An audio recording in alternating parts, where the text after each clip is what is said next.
नमस्कार, मैं हूं आपके साथ शिवम सोनी। आप देख रहे हैं न्यूज स्टेट। छत्तीसगढ़ के दौरे पर पहुंचे केंद्रीय गृह मंत्री अमित शाह ने रायपुर में नक्सल ऑपरेशन से जुड़े अधिकारियों के साथ जहां बैठक की, तो वहीं 31 मार्च की तय समय सीमा में नक्सलवाद के खात्मे को लेकर चर्चा भी की। वहीं नक्सलियों का कभी गढ़ माने जाने वाले बस्तर की धरती से अंतिम संदेश दिया गया। उन्होंने नक्सलियों को सरेंडर करने की अपील की। वहीं नक्सलवाद के खात्मे को लेकर संकल्प को दोहराया। कहा, बंदूक का जवाब बंदूक से मिलेगा, तय सीमा में नक्सलवाद खत्म होगा। तो वहीं कभी नक्सलियों का गढ़ माने जाने वाले बस्तर की जमीन से हुंकार भरी। उन्होंने नक्सलियों को भरोसे के साथ चेतावनी दी। कहा, सरेंडर करने वाले नक्सलियों की सुरक्षा सरकार की जिम्मेदारी है। जो नहीं मानेंगे उन्हें बंदूक का जवाब बंदूक से मिलेगा। कि अभी भी जो बचे कुचे लोग हैं वो हथियार डाल दे, सरकार आपकी सभी प्रकार की चिंता करेगी, सम्मान के साथ आपका पुनर्वसन किया जाए। मैं ये भी कहना चाहता हूं कि 2500 लोग से ज्यादा जो सरेंडर हुए हैं उनको कोई आंच नहीं आने वाली, मगर जो आदिवासी गांव में गोली चलाएंगे, आईडी लगाएंगे, खेतों में, रोड पर, स्कूलों को जलाएंगे, मोबाइल टावर बंद कर देंगे, अस्पताल जला देंगे, उनको भी कहना चाहता हूं कि आप बख्शे नहीं जाओगे। हाथ में हथियार है तो उसका जवाब हथियार से दिया जाए। शाह यही नहीं रुके। उन्होंने देश में नक्सलवाद की समस्या के लिए कांग्रेस को जिम्मेदार ठहराया।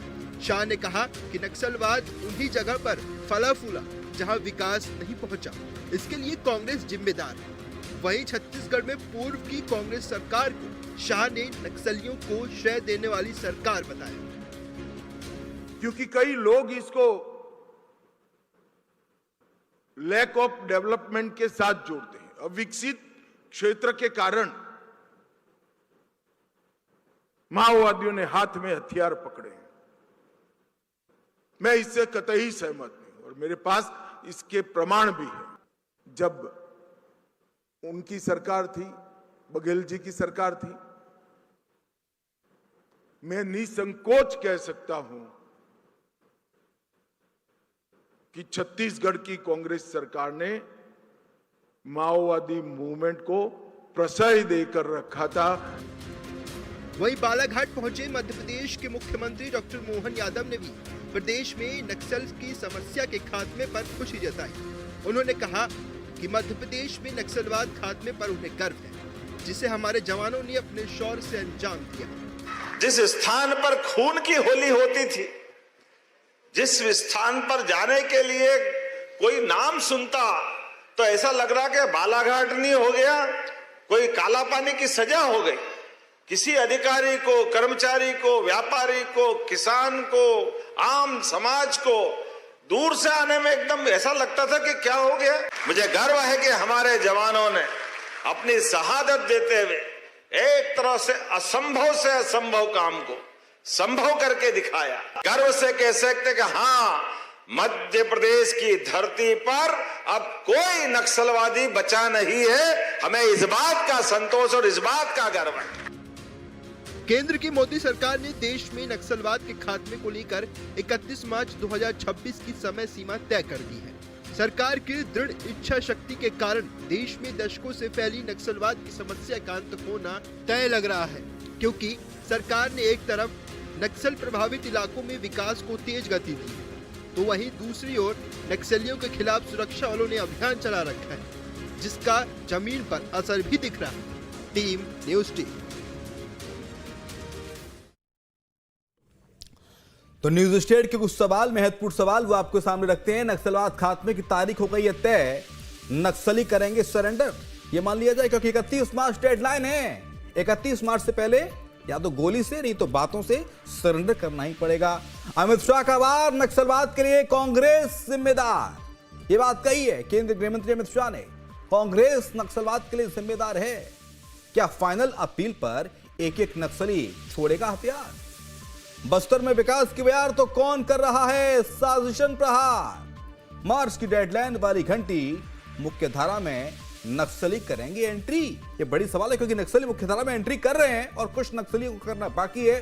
चर्चा पे आते हैं। जयंत वर्मा है, वरिष्ठ पत्रकार हमारे साथ। बहुत स्वागत है आपका। रामनिवास यादव में एक्स डीजीपी हैं, आपका स्वागत है। पुष्पेंद्र उपाध्याय प्रवक्ता है छत्तीसगढ़ बीजेपी के, आपका स्वागत है। अभिमन्यु मिश्रा साहब में प्रवक्ता है छत्तीसगढ़ कांग्रेस पार्टी के, आपका स्वागत है। लेकिन अभिमन्यु मिश्रा, अमित शाह ने आप साफ और सीधे शब्दों में कहा है नक्सलवाद के लिए कांग्रेस जिम्मेदार है। कांग्रेस की सरकार के दरमियान छत्तीसगढ़ में देश में नक्सलवाद फला फूला है। जी, सबसे पहले तो आपको नमस्कार, सभी साथी पैनलिस्टों को मेरा नमस्कार और अपने दर्शकों को भी नमस्कार। देखिए, यहाँ पर अमित शाह जी कोरी राजनीति कर रहे हैं नक्सलवाद के नाम पर।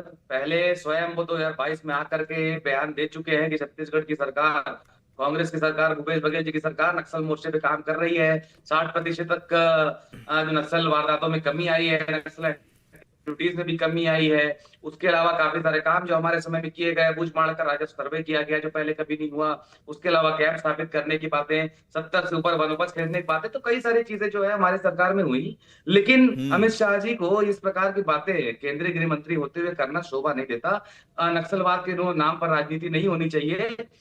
और अगर अमित शाह जी इस प्रकार से बिना किसी ठोस सबूत किए कहते हैं कि भूपेश बघेल जी ने सपोर्ट किया नक्सलवाद को, तो नक्सलवाद को किसने सपोर्ट किया इसके लिए थोड़ा पीछे जाने की उनको जरूरत है। वो चाहे थोड़ा पीछे 2003 से लेकर 2018 तक का जो समय था, छत्तीसगढ़ में डॉक्टर रमन सिंह जी की सरकार थी, उसमें जाना चाहिए। कैसे 3-4 ब्लॉकों से बढ़ करके कई जिले, कई संभाग तक जो नक्सलवाद फैला। उस समय केपीएस गिल साहब तो कहते थे कि रमन सिंह जी मुझे कहते हैं कि आप वेतन ले और मौज करें। उसके अलावा भारतीय जनता पार्टी ने इनिशिएटिव लिया। जमीन अतिक्रमण देश की जनता जानती है, क्यों नहीं याद करते? छत्तीसगढ़ की देश की जनता को, बस्तर की जनता को गुमराह नहीं किया जा सकता है। जैन सर, अमूझमाड़ के जंगलों में जिस तरह से खौफ का साया पसरा रहता था, सन्नाटा होता था शाम को 5 बजे के बाद, साहब हिम्मत नहीं होती थी अमूझमाड़ में जाने की किसी की।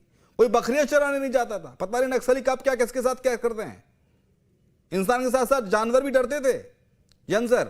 लेकिन छत्तीसगढ़ में, खासतौर से पूरे देश में, केंद्र सरकार ने, भाजपा ने इनिशिएटिव लिया और 31 मार्च की डेडलाइन आज से 7-8 महीने पहले, 10 महीने पहले तय की।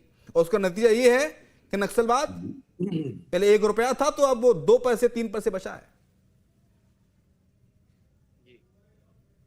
देखिए, जो नक्सलवाद है वे बेसिकली भारत में उसको हम नक्सलवाद कहते हैं। वैसे ये राजनीतिक विचार है, माओवाद।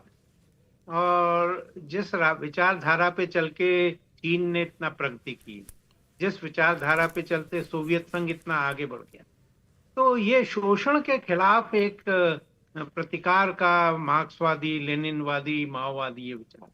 पर भारत में जो बस्तर में आ गया था, तो ये लोग तो उस विचारधारा के साथ नहीं है। इनका तो जल जंगल जमीन के ऊपर अपना हक चाहिए था और उनको शायद गुमराह किया गया और इस प्रकार से उनको अपना हथियार बना के और ये पूरे बस्तर इलाके में उन्होंने फैलाया। कांग्रेस के जमाने में भी नक्सलवाद को खत्म करने के लिए सलवा जोड़ों और बहुत सारी चीजें चली, परंतु नक्सलवाद खत्म नहीं हुआ क्योंकि राजनीतिक इच्छा शक्ति की जरूरत है। भारतीय जनता पार्टी की सरकार में वो राजनीतिक इच्छा शक्ति है, ऐसा दिख रहा है।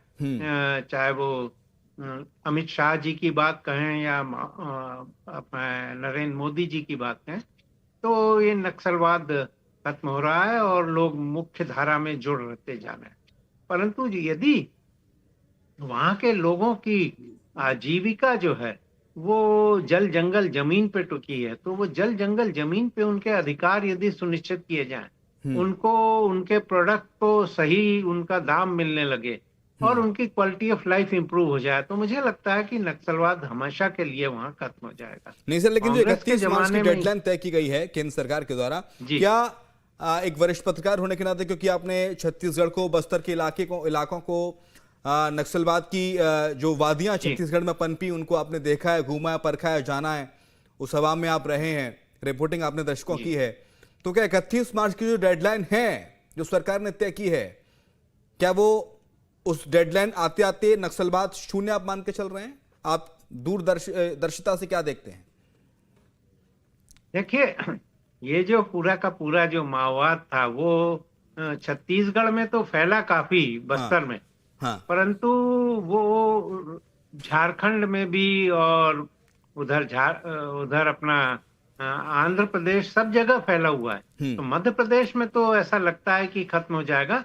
दूसरे राज्यों का कह नहीं सकते कि वहाँ क्या स्थिति है, पर मध्य प्रदेश में ऐसा लगता है कि वो डेडलाइन वो लोग अचीव करेंगे, और यहाँ के यदि कोई लोग बचे भी हैं जो सरेंडर नहीं कर रहे हैं, वो दूसरे ठीक राज्यों है। में चले जाएंगे। भारतीय और जनता वहाँ पार्टी के प्रवक्ता हमारे साथ पुष्पेंद्र उपाध्याय हैं। पुष्पेंद्र जी, देखिए ये बात तो जयंत वर्मा जी ने कबूली के साथ, बीजेपी की स्ट्रांग डिसीजन मेकिंग पावर है, इच्छा शक्ति है, जो कह दिया वो करके दिखाते हैं। ये राजनीतिक इच्छा शक्ति से ही संभव हो पाया है, और जो कहा वो उस पर करीब करीब आ गए हैं आप लोग।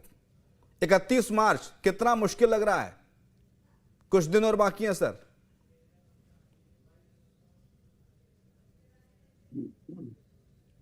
पुष्पेंद्र उपाध्याय,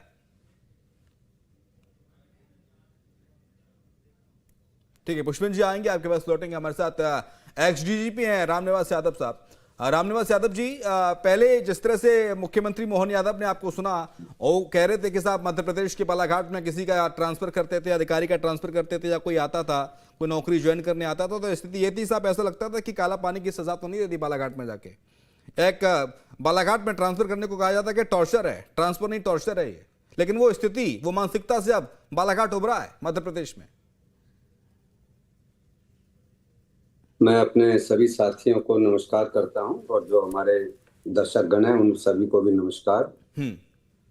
जो ये नक्सलवाद, माओवाद और जो भी फैला पूरे देश में 1967 से पहले भी, और बाद में बंगाल, आंध्र प्रदेश, तेलंगाना, छत्तीसगढ़, झारखंड और बिहार, उत्तर प्रदेश, एक समय 9 राज्यों में था।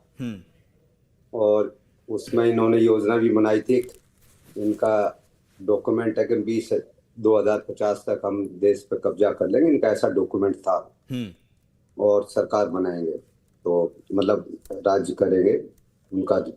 तो वो जो इनका था, एक ये कहें कि, और ये कोई नहीं कि जो विकास है वो एक, मतलब जिसको कहें कि कंपैरेटिव है विकास, जो कितना भी विकास कर लो उसको कुछ कमियां निकाल देंगे, कुछ भी कर लीजिए उसके बाद भी कहेंगे ये नहीं हुआ। इन्होंने स्कूल तोड़े, जबलपुर से जयंत वर्मा बोल रहा हूँ। ये हेलो जी रामनिवासी, मैं जबलपुर से जयंत वर्मा बोल।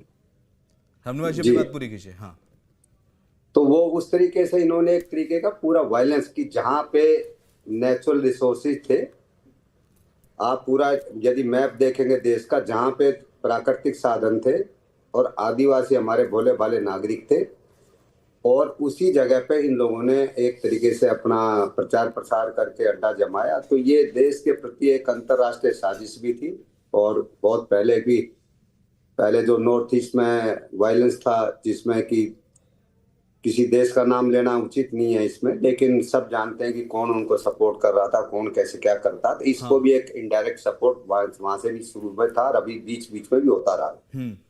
जो भारत सरकार ने, छत्तीसगढ़ सरकार ने, मध्य प्रदेश सरकार ने, बाकी सरकारों ने एक निर्णय लिया है, जिसमें कि सीधे मैं कहूं कि जो माननीय गृह मंत्री माननीय अमित शाह जी ने कहा कि 31 मार्च 2026 ये एक ऐसा निर्णायक निर्णय है जिसने कि इस पूरे अभियान की, जिसको कहें कि एक दिशा ही पलट दी। यदि अपने उस पर छोड़ते नेचुरल प्रोसेस पे, तो ये अगले 1-2 साल और चलता, लेकिन एक निर्णायक तिथि तय करके निर्णायक युद्ध की तरीके से इसको लड़ा गया, तो ये काफी खात्मे की तरफ ही है। और ये कहें कि 31 मार्च 2026 तक ये अपनी पूरे शून्य, तो एक तरीके से ये कहें कि शून्य ही माने, क्योंकि छुटपुट तो चीजें होती रहेंगी, लेकिन एक तरीके से जिसमें कहें कि प्रशासन का, पुलिस का और आम जनता का एक दबदबा कायम हो जाएगा, वो जब तारीख तक हो जाएगा। और उसको हम कह सकते हैं कि एक पूर्ण निर्णायक जीत इसकी नक्सलवाद के खिलाफ हो जाएगी। इसमें सबसे बड़ा योगदान जो है वो वहाँ के स्थानीय नागरिकों का, वहाँ के जो भोले भाले नागरिक हैं, उनको भी समझ में आ गया कि हमारे विरुद्ध जो है ये षड्यंत्र था इनका, क्योंकि आम जनता को मारना, उनके स्कूल तोड़ना, उनके अस्पताल तोड़ना, सड़कें ना बनने देना, और फिर कहें कि ये विकास नहीं हो रहा। क्योंकि हम लोगों ने वहाँ ऐसी स्थिति देखी थी कि स्कूल जला दिए गए, बच्चे के बच्चे जलाए गए, और लोगों को मारा गया, मुखबिरों के नाम पे सिर काटे गए। ये कहाँ का कोई वो नहीं था, तो ये एक इस तरीके से जिसको कहें कि आम भाषा में एक उनको हथियार पकड़ा दिए गए, गुंडागर्दी, जिसको एक विचारधारा का नाम दिया गया। और उस समय ये कहा गया था कि पशुपतिनाथ से तिरुपति, मतलब ये कॉरिडोर बना के कि देश को दो हिस्सों में बांटने का, क्या कि बीच का एक कॉरिडोर बना देंगे, उससे देश दो हिस्सों में बढ़ जाएगा। तो अंतर्राष्ट्रीय साजिश थी जिसमें कि हमारे भोले भाले नागरिक कुछ समान झांसे में आए और सरकारों ने इसमें बहुत अच्छा काम किया है ये, और स्थानीय पुलिस बल, वहाँ की आम जनता, क्योंकि बस्तर में जो सफलताएं मिली हैं, ठीक है सर, वो वहाँ के जब सलवार जुर्म के बाद में जो वहाँ के पीएसओ भर्ती किए गए और पीएसओ भर्ती करने के बाद पे उनको एसपीओ बनाया गया, 6,500 लोग इकट्ठे भर्ती किए। उन लोगों ने फिर एसटीएफ जिसको डीआरजी बनी, ये सारी चीजें बनी। वो तो समय समय पे जैसे स्थिति बढ़ती गई वो वहाँ पे परिवर्तन करते गए। लेकिन वो 6,500 जो भर्ती करके पीएसओ आए थे, उन लोगों ने एक निर्णायक जिसको कहें कि पूरी युद्ध की दिशा पलटी और पुलिस को सफलताएं मिलना शुरू हो गई थी। उससे पहले पुलिस को जो है एक तरीके से असफलताएं कह सकते हैं। आप ये कह रहे हैं कि जब सरकार का सपोर्ट पुलिस को, फोर्सेस को मिला, सुरक्षा बलों को मिला, तो सुरक्षा बलों ने भी काफी आगे अग्रिम मोर्चे पर आके नक्सलवाद से लड़ाई लड़ी है और उसमें जीत मिली है। जी, पुष्पेंद्र उपाध्याय हमारे साथ हैं, भारतीय जनता पार्टी के प्रवक्ता। पुष्पेंद्र जी, ये भारतीय जनता पार्टी की राजनीतिक इच्छा शक्ति है, दृढ़ता है, डिसीजन मेकिंग पावर है, या आप इसको नक्सलवाद के खात्मे के कगार पर छत्तीसगढ़ और पूरे देश में हैं? और ऐसे में 31 मार्च की डेडलाइन, क्योंकि अभी 1 महीने से कुछ ज्यादा का वक्त बचा हुआ है, कितना मुश्किल, कितनी चुनौती मान रहे हैं? देखिए, देश के यशस्वी गृह मंत्री आदरणीय अमित शाह जी ने 3 दिवसीय छत्तीसगढ़ दौरे पर हैं। हाँ, रायपुर में आयोजित बैठक में आपने विकास और सुशासन को लेकर बड़ा संदेश दिया है। आदरणीय अमित शाह जी ने नक्सलियों से हथियार छोड़कर मुख्य धारा में आने की अपील की है। कांग्रेस सरकार, आपसे कोई बात छुपी नहीं है, हमेशा से नक्सलवाद को बढ़ावा दिया है। जहां जहां कांग्रेस सरकार गई है वहां नक्सलवाद चालू हुआ है। जहां भारतीय जनता पार्टी की सरकार जा रही है वहां पे नक्सलवाद खत्म हो रहा है।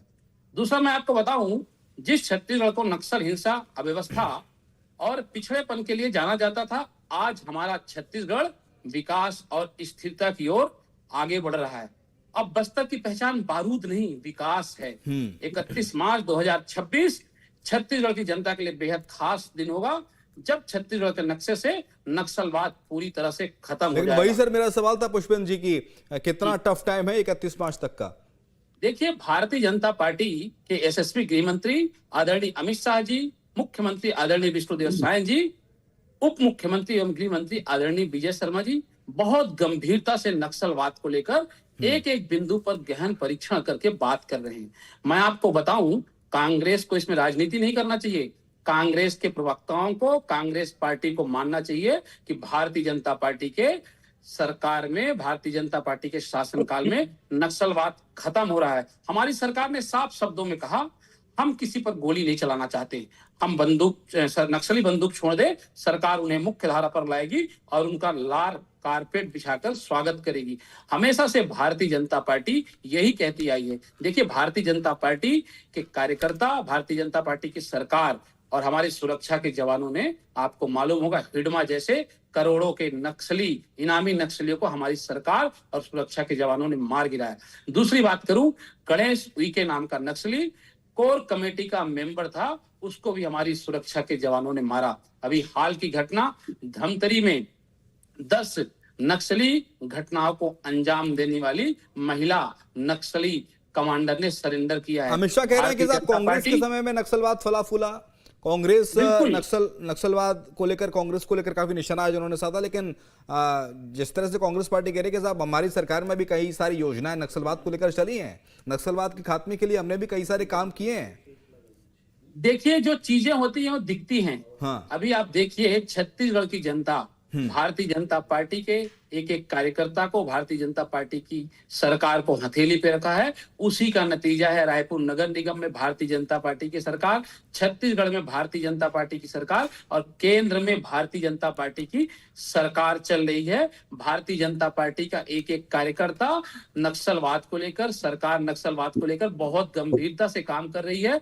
आदरणीय गृह मंत्री जी अमित शाह जी ने स्पष्ट शब्दों में कहा, 31 मार्च 2026 छत्तीसगढ़ की जनता के लिए बेहद खास दिन होगा, जब छत्तीसगढ़ के नक्शे से नक्सलवाद पूरी तरह से खत्म हो जाएगा।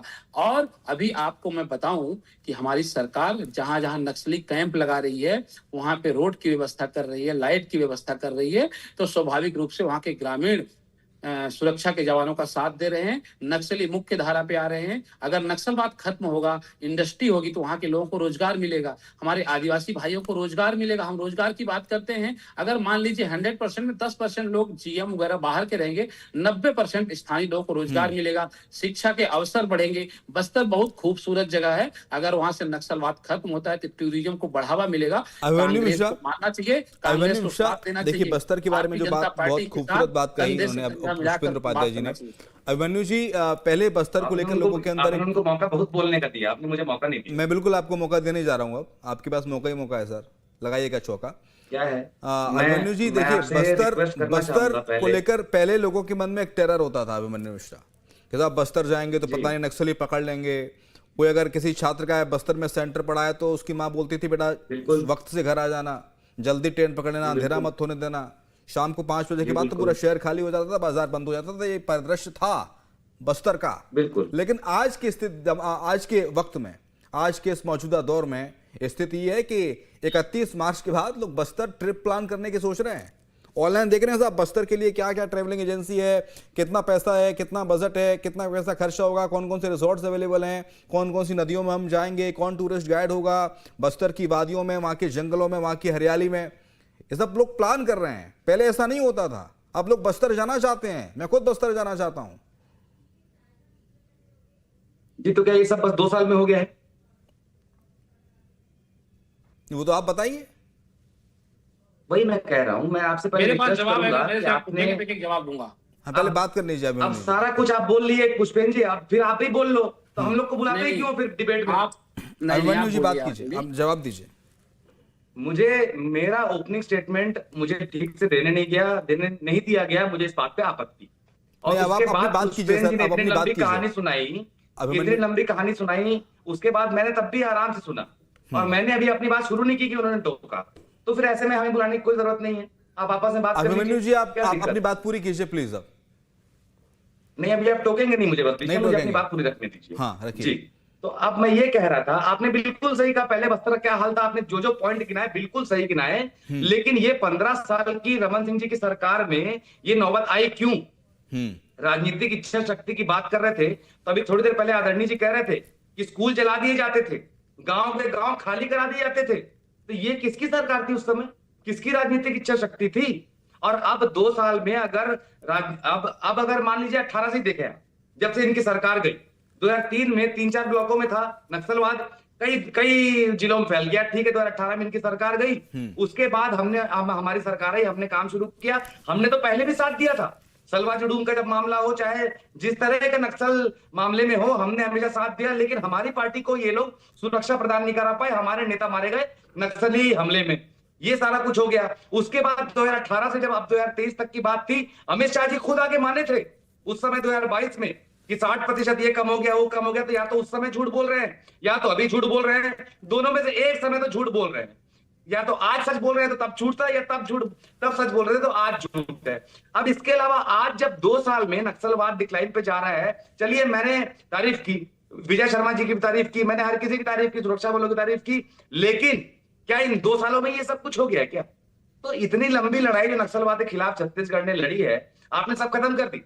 आपने देखा लोहांडीगुड़ा का मामला क्या हुआ था, मैंने बता रहा था, मैं उसी बीच में उस समय मेरी बात अधूरी रह गई थी, मैं बता रहा था वहां पर जब जमीन का अतिक्रमण हुआ, उसके बाद हमने वनाधिकार पट्टे कब लौटाए? 2018 में लौटाए।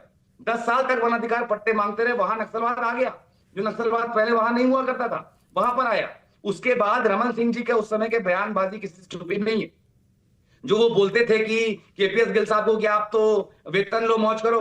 उसके अलावा जब उस समय के गृह मंत्री थे, उनके यहाँ चंदा चिट्ठी मिलती थी नक्सलियों के यहाँ की, तो नक्सलियों को छत्तीसगढ़ के अंदर खाद पानी देकर के बढ़ाने का काम भारतीय जनता पार्टी ने किया।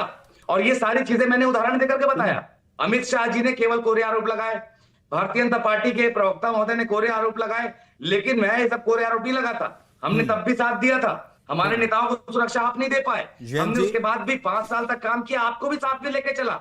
और अब 2 साल ठीक की है जब सर, बात आ गई, वक्त आपका आप खत्म लोग हो गया। केवल जैन जी, श्रेय लेने के कांग्रेस लिए कह रही है कि साहब सस्ती देखिए, ये पूरा राजनीति- बीजेपी का ही मामला सस्ती नहीं राजनीति है। भारतीय जनता पार्टी कर रही है, बीजेपी इसलिए को लेने के लिए। श्रेय नहीं देना चाहिए नक्सलवाद के खात्मे करने का, कांग्रेस का भी इसमें योगदान रहा है और लंबे समय से मुहिम चल रही है। हालांकि ये बात अलग है कि 31 मार्च तक का टारगेट अभी सेट किया गया कुछ महीने पहले, लेकिन कांग्रेस ने भी इसमें कदम से कदम मिलाकर नक्सलवाद के खात्मे को लेकर काम किया है। जयंत वर्मा।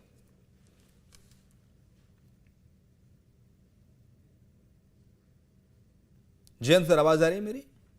जी हाँ। हाँ, देखिए, ये जो अमित शाह जी का कहना है कि कांग्रेस ने नक्सलवाद को बढ़ावा दिया, तो नक्सलवाद तो 8-9 राज्यों में था। तो अभी भी कांग्रेस की सरकार जैसे है, कांग्रेस समर्थित सरकार वहां पे वहाँ झारखंड में है, तेलंगाना में अभी कांग्रेस की सरकार है, तो वहां से भी क्या 31 मार्च तक खत्म कर देंगे? ये एक सवाल उठता है। बस्तर से तो खैर ये माना जाता है कि वो खत्म हो गया, पर बस्तर के जो नक्सलवादी थे जिनने सरेंडर नहीं किया, वो हो सकता है कि झारखंड चले गए, हो सकता है कि तेलंगाना चले गए, और ये विचार कब ठीक है तक सर, खत्म होगा? एक आखिरी सवाल रामनिवास यादव सर आपसे 10 सेकंड में जवाब दीजिएगा। फोर्सेस के लिए, सेंट्रल फोर्सेस के लिए कितनी बड़ी चुनौती और है 31 मार्च तक? ये अब फोर्सेस जो है, वहाँ की पूरी उनके साथ आम जनता जुड़ी हुई है। वहाँ के जो हमारे स्थानीय जो सिपाही भर्ती हुए हैं वो जुड़े हुए हैं, तो इसलिए सेंट्रल फोर्सेस और जो स्थानीय छत्तीसगढ़ पुलिस जो है, इस जो 31 मार्च है वो उसमें पूरा उसमें प्राप्त कर लेगी अपना जो लक्ष्य है। ठीक है, उम्मीद यही करते हैं कि 31 मार्च 2026 के बाद, यानी कि आने वाले जो महीना है मार्च का, जब तक छत्तीसगढ़ से, पूरे देश से नक्सलवाद का नामो निशान मिट जाएगा और लाल सलाम को आखिरी सलाम किया जाएगा। बहुत शुक्रिया आपका एक्स-डीजीपी रामनिवास यादव सर। पुष्पेंद्र जी आपका शुक्रिया, हमारे साथ अभिमन्यु मिश्रा थे आपका शुक्रिया, और हमारे साथ भारतीय जनता पार्टी के प्रवक्ता पुष्पेंद्र उपाध्याय थे आपका शुक्रिया चर्चा में शामिल होने के लिए। फिलहाल वक्त एक ब्रेक का है, ब्रेक के उस पार भी खबरें लगातार जारी हैं।